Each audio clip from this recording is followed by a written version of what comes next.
que tenemos hoy es el intendente municipal de Tres Lomas, Jorge Carrera. Jorge, buenas noches, gracias por venir. Buenas noches a vos, gracias por la invitación. Un placer estar acá. Bueno, muchas gracias. El año pasado nosotros hicimos algunas entrevistas con intendentes de la región. Nos visitó Guillermo Pacheco de Pellegrini, Javier Reynoso de Rivadavia. Comenzamos este año con la ronda nuevamente de consultas con los mandatarios comunales. En el caso suyo, usted es un intendente interino que asume la intendencia por la renuncia de Roberto Álvarez, ¿no? Así es. Que ha sido un referente regional durante muchos años, Roberto. Sí, sí. Roberto, en el año 2011, cuando nosotros logramos armar el Frente Justicialista Vecinal, dentro de todas las negociaciones, lo primero que hicimos fue acordar un plan de gobierno y después decidir cómo decidimos quién va a ser candidato a intendente, primer concejal, etc. Y lo que decidimos fue hacer una encuesta. Roberto fue el candidato por el vecinalismo, yo era el candidato por el justicialismo, la encuesta le dio mejor a él fue candidato a intendente y yo primer concejal. Es decir, se pusieron de acuerdo, cosa que no hacen los políticos habitualmente. Bueno, sí. Nos pusimos de acuerdo, entre otras cosas, porque pudimos entender ya hace unos cuantos años atrás que era la forma de poder llegar a ser gobierno. Teníamos diferencias y seguramente las seguimos teniendo, como las hay muchas veces dentro del mismo peronismo. Un frente obligadamente tiene que tener sus diferencias porque por eso es un frente. Es una unión de personas o grupos que tienen algunas posturas distintas, pero hay cosas en común que es lo que los une. Eso es un frente, Jorge, desde mi punto de vista por lo menos. ¿Cómo es, en una apretada síntesis, su historia de que usted es intendente peronista, pero viene de una familia radical? Sí, lo hablamos fuera de cámara. Y una familia que tiene relación con el mismísimo Hipólito Yrigoyen, me decía. Sí, es largo, es interesante. Acortémoslo a los tiempos te lo hago cortito, digamos. Te lo hago cortito, porque la historia es larga y realmente es linda y muy pintoresca, y no está escrita. Pero bueno, mi abuelo y mi tío abuelo venían de una familia de 6 hermanos. El padre de él escribía un diario en el partido de Rojas a favor de Yrigoyen. Estamos hablando... El famoso diario de Yrigoyen. Estamos hablando de fines del siglo XIX. Y un día lo amenazaron de muerte. Y lo fue a ver a Hipólito, y Hipólito le dijo, siga escribiendo. Y lo mataron. Y entonces él sintió que tenía que hacer algo, y la familia se fue toda a La Plata, siguieron con su diario en La Plata, 6 hijos varones y una mujer sola. Los hijos distribuían el diario, una mujer hacía de periodista, imprimía todo el trabajo, un poco ayudados por Yrigoyen. Estudiaron Derecho los dos, otro fue poeta, bueno, por supuesto que radicales. Uno fue ministro de Relaciones Exteriores de Yrigoyen, mi abuelo fue diputado, tuvo sus diferencias con Yrigoyen si no hubiera sido candidato a gobernador en el año 28. Eran las personas más cercanas a Yrigoyen, al punto que cuando lo derrocaron a Yrigoyen, la primera noche la pasó en la casa de mi abuelo, en La Plata, escondido, ¿no? Por supuesto. Bueno, y de ahí mi padre, que se casó con una hija de mi abuelo, y fue socio después en el estudio, también radical. Toda mi familia fue siempre muy radical. Y hoy toda mi familia es kirchnerista. Es así de claro, y fue así. En el 2003 toda mi familia, mis hermanas y muchos de mis primos entendieron que interpretaban mal la historia de Perón, que nosotros la vivimos siendo muy chicos,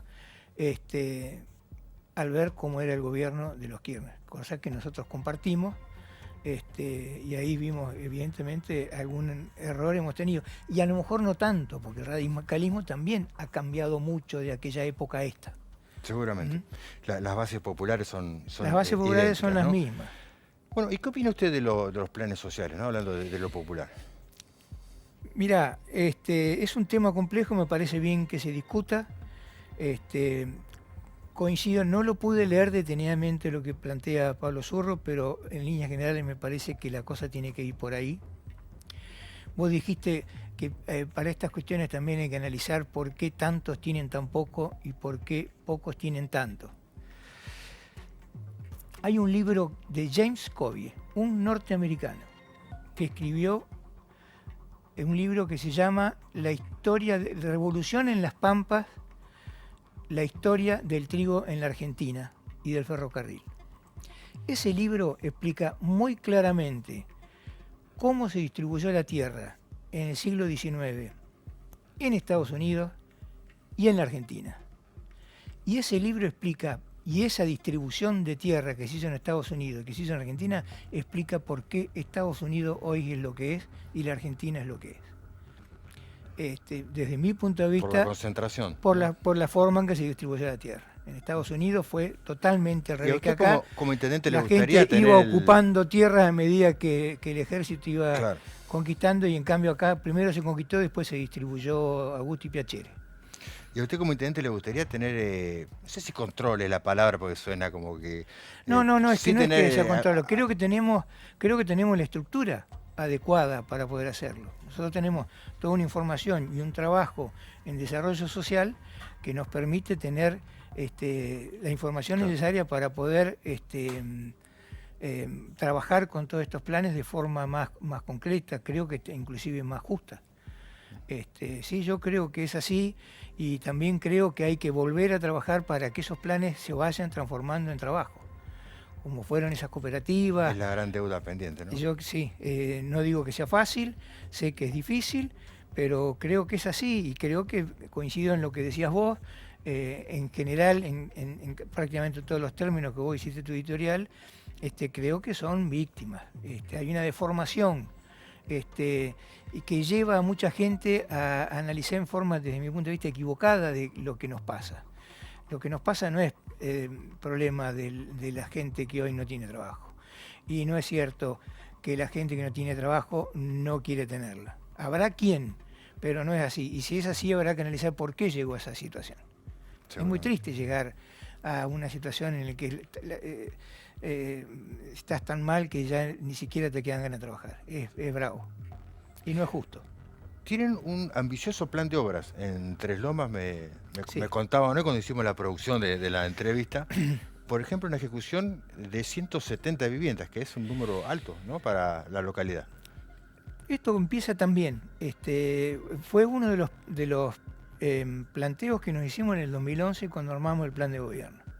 Y fue, desde mi punto de vista, el gran éxito que tuvo Roberto, que fue una de las primeras medidas que tomó, que fue comprar 34 hectáreas que estaban pegadas a Tres Lomas.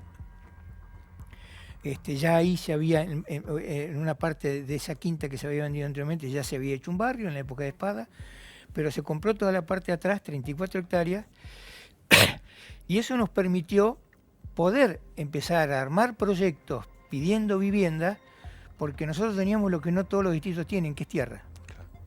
Y entonces a partir de ahí nos llevó un tiempo, pero empezamos a conseguir plan y planes. Y ahora hemos llegado a que este año tenemos en ejecución 10 viviendas ya entregadas, pero contando esas 10, 195 viviendas en construcción, más 24 del plan Procrear, que también son terrenos cedidos por la municipalidad. Y yo digo el año que viene, aunque quizá alguna de estas viviendas que voy a nombrar ahora puedan empezar este año, y 100 viviendas más, que si no se empiezan este año, se empiezan el año que viene.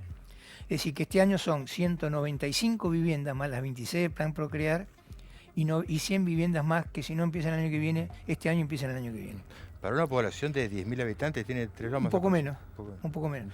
Pero además, otra cosa también que creo que hay que destacar como acierto, y es que también tuvimos nuestro propio plan de vivienda, que nos permitió poder seguir haciendo vivienda, entre otras cosas, en la época del macrismo, que se construyó muy poco, nosotros pudimos seguir construyendo. Porque entre Lomas elaboramos un plan que creo que es muy interesante. Hemos hecho algunas casas para un plan